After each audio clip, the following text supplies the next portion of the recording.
cykloznačka, to není v teréne značené, vlastné značenie. Takéto čistky, kde sa nedá, tak slabota. Kontroly, zase zmena. Pomerne jednoduchá pinta. Dostali ste okrem tohto ešte jeden taký zdrav papiera, kde je jedna káva. 90% kontrol je priamo na turistických rastesníkoch zozadu. To znamená, že zdá sa to ako blbé, ale vy prídete k rastesníku, postavíte sa do zadnej strany a bude to nalepené, alebo hore z druhej strany toho rastesníku na tej tabuli je to nalepené. Teraz sa to nenáša. Teraz sa to nenáša.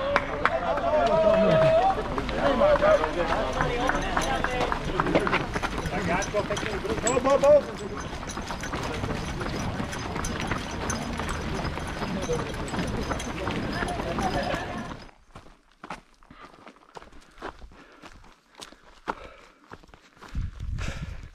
Takže 8 km a zatím trošku bojujeme s navigáciou na trati, keďže značenie nie je úplne dobré a GPS-ka tiež nie je úplne presná. Takže sme si spravili už také dve malé zachádzky, ale nejak to pôjde. Že?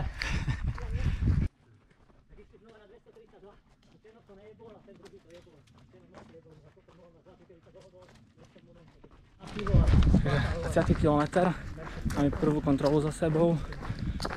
Je dosť horúco, ale vlastne sa to celkom dá. Nie, Martin? No sám, pohoda. Takže pokračujeme na druhú kontrolu a tam sa ozveme.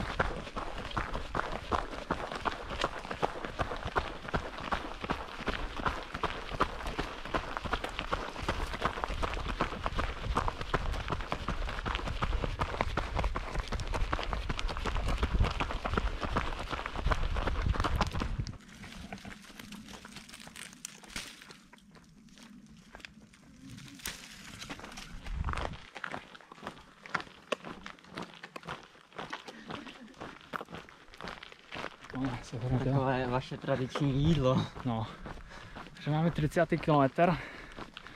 Trošku bojujeme s hľadaním kontrol. Ale máme vodu. Máme vodu, našli sme prameň. A Martin sa trošku naučil itinerár, takže ideme podľa itineráru. Už nezabloudíme. No a zatím to vidím viac na turistické, jak bežecky, ale uvidíme, možno sa to trošku v noci zmení. Či k dobrému, alebo k horšiemu. Zistíme.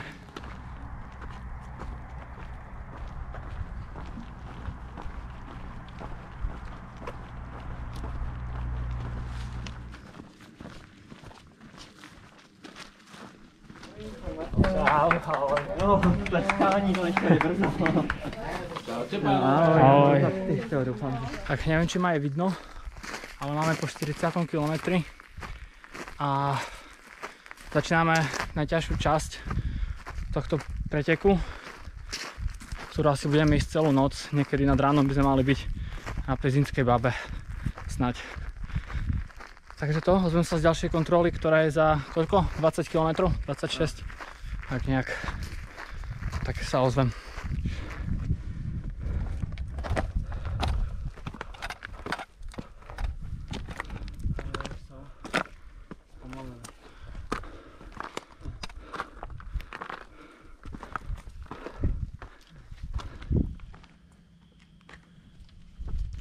Tak sme veľmi sklamaní z Palaveckého Mikuláša, keďže už krčma bola zatvorená a neboli sme tu jediní, takže sme tu ďalších 4, ktorým došla voda, lebo fakt tej vody bolo málo na ceste, všetko bolo vyschnuté a je to celkom kríza s vodou.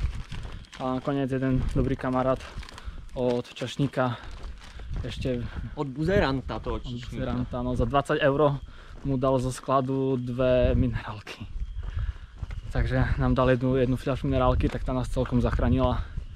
Trošku sme si oddychli a nás čaká 10 kilákov do Plaveckého podhradia s nejakým brutálnym vstúpaním, no podľa itineráru. Takže, ale na 5. kilometre má byť nejaký prameň.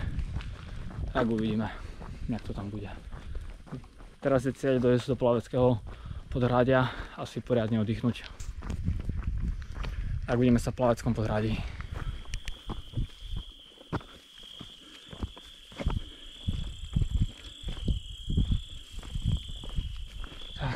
neviem, či nás je vidno, ale máme 60 km za sebou, držíme sa na Anonovú lúku.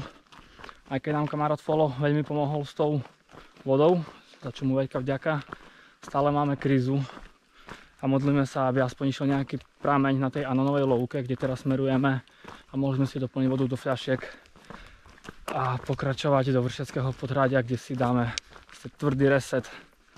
Proste vypneme aspoň na pol hoďky, doplníme čo tam bude, dúfam, že to budú mať aspoň tónik a proste uvidíme, no. Tak to vidíte na videu, tú občerstvovačku, potom aj tak.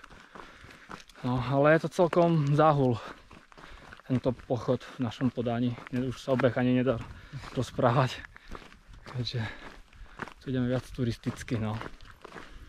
Ale aj v noci je strašne vedro. Je asi okolo 20 stupňov, nefúka skoro žiaden vietor a človek sa vôbec neschladí. A je to na prd celkom, keď na to nie je človek zvyknutý. Boli krízy, ja som sa skoro dogrcal, ale nejak sme to ustáli a ideme ďalej. Tak vidíme sa na podhradí.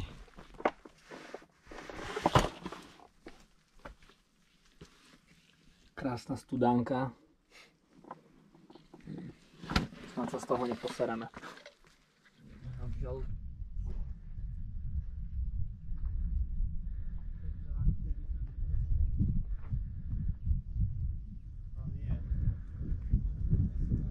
Stoj, neodchádzaj, chcem byť s ním.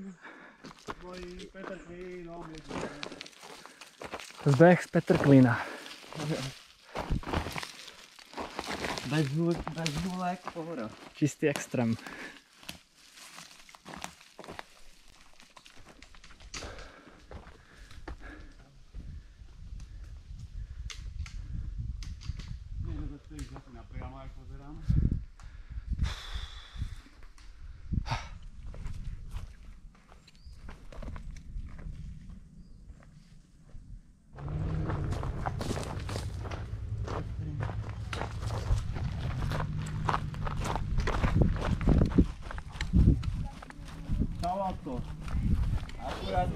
Ahoj, Peťka. 12:35 si bol písaný ten.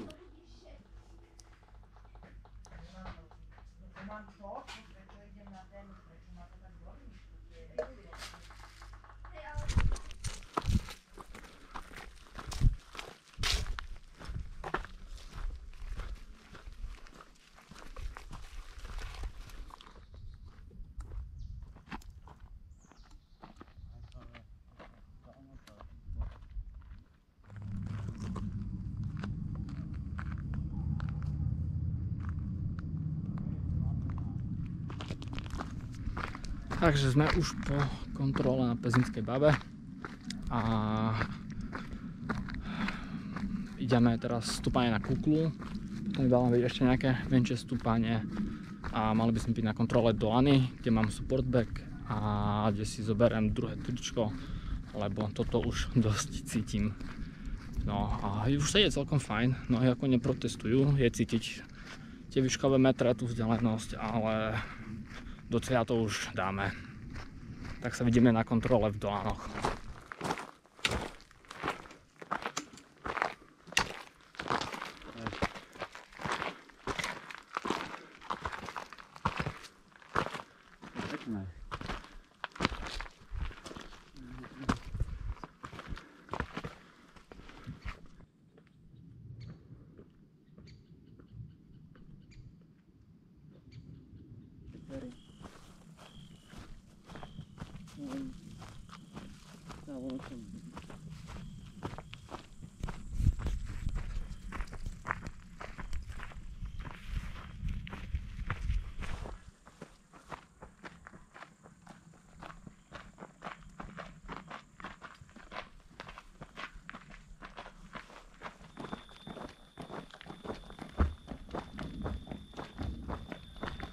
Až, ježiši, tady je až sedlo. Neviem, či nás vidno, ale začíname druhú noc. Prší nám tu, ale nie je kosa, je to také osviežujúce. A čaká nás dlhá, ťažká noc do občerstvovacej stanice Naháč. kde asi trošku sa vyspíme a pokračujeme už posledný bod, Chtelnica. Tak to no, uvidíme, jak nám to pôjde, jaká bude noc. Veď mi sa mi nechce, ale musíme to pretrpiť.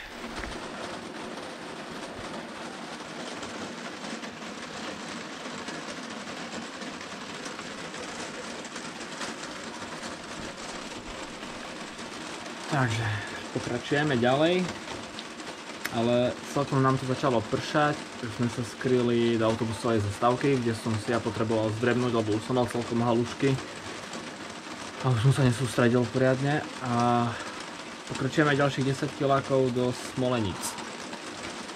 Malo by pršať do 3. a potom by to malo prestať. Tak uvidíme, aké to bude ďalej.